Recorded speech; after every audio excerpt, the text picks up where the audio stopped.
U.S. gasoline prices are at the lowest level in years thanks to fall in crude oil prices. Crude prices plunged because slowing economies in Europe and Asia reduced demand for energy, just as surging crude production in the United States increased the oil supply.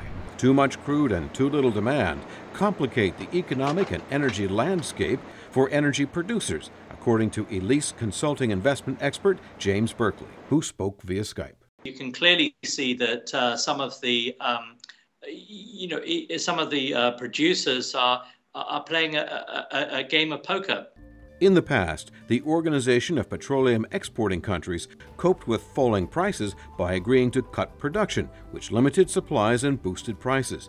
But this time, OPEC members did not agree on a deal. Key OPEC member Saudi Arabia can produce oil cheaply and has significant financial reserves.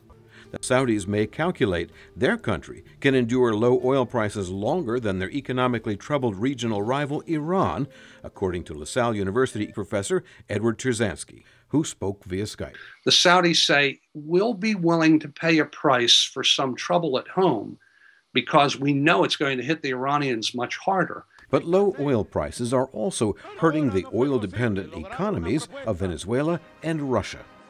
Analysts say leaders in Moscow and Caracas have made promises to their people based on budgets that assume far more oil revenue than they're getting now. That may force them to make unpopular choices on where to spend the remaining revenue, possibly weakening their political power. Low oil prices also hurt the profits of U.S. oil producers. But the head of the American Petroleum Institute, GERARD, says they will be saved by innovations and growing efficiency in U.S. oil fields, adding that surging U.S. oil production is boosting U.S. power. It's changing in a very significant way as the U.S. now wrests control from Russia, from the Middle East and elsewhere, as the world's dominant power in oil and natural gas. Berkeley says growing U.S. oil production is changing the geopolitical landscape. I think that that's a really, that is playing out to be the biggest geopolitical and economic issue of this next 3 to 5 years.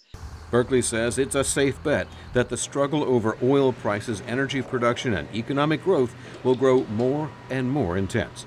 Jim Randle, VOA News, Washington.